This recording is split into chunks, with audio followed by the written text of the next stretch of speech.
Good afternoon all. Now we are going to discuss about the case history of a patient who is affected by neurodevelopmental disorder. Yes, Lakshmi, start. Patient background. This case involves a 12-year-old boy named Brandon.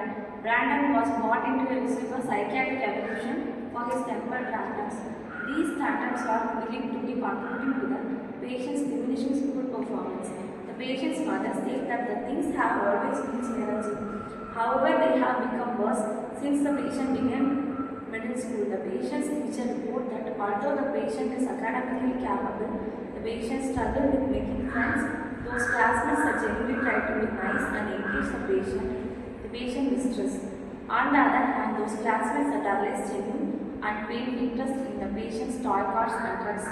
The patient is seemingly trust. Further, teachers have also reported that the patient often cries and rarely speaks in class. Recently, numerous teachers report that they have heard the patient screaming at other male peers. This behavior has happened within the classroom as well. Teachers have not identified a cause for this behavior, though they have assumed it is from mere provocation. During the interview, psychiatrist patient responds with non-spontaneous mumbles to most inquiries. The patient can adequately read his toy cards, so his eye contact during times of the communication was rather poor. When asked about school again, the patient chose the psychiatric his cell phone with a string of texts containing hateful messages from peers. The patient also reveals that many of his male peers would say bad words to him and shout in his ears, which he did not like because loud noise upset him. From a developmental standpoint, the patient's mother claims that the patient has always been very shy and lacked friends. Additionally, the patient's first word was spoken at 11 months and by 3 age was able to form short sentences. The patient is said to have always taken things literally. This has been unable to understand jokes and things of similar. The patient's father is said to be display similar characteristics. Diagnosis. The patient was diagnosed with the autism spectrum disorder without accompanying intellectual impairment with accompanying language impairment, childhood onset fluencies, professional interpretation of this assessment information. When it's come to an ethical and professional interpretation of this assessment information, psychologists must base their report recommendations, their diagnosis under the evaluating statement on the data that adequate to substitute their finding. Assessments used to gather information must be valid and reliable on established by the professionals, and assessments need to adequate take into the consideration things like competencies, language preference, etc.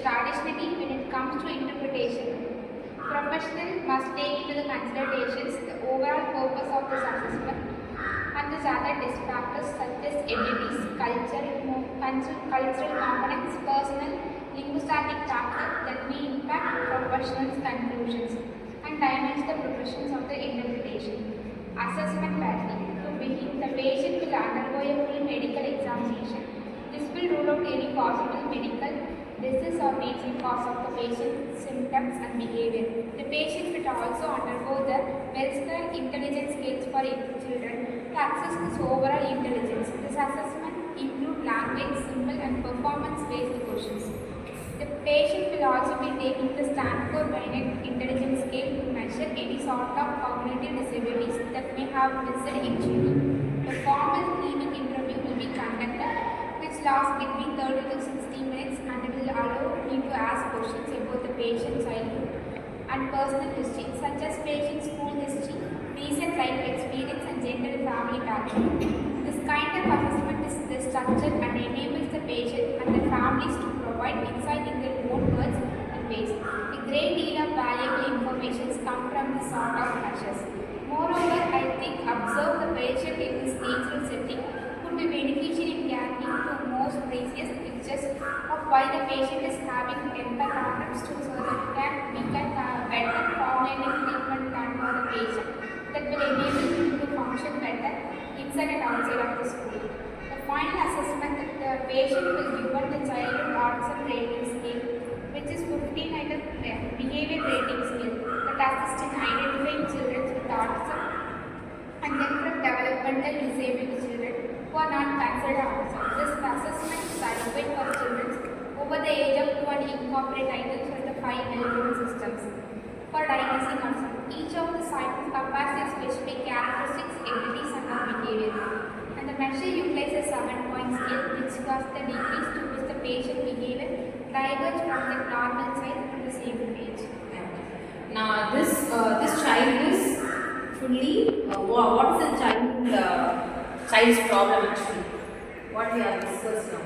Neurodevelopmental disorder. So for this child they need a particular stage of observation process.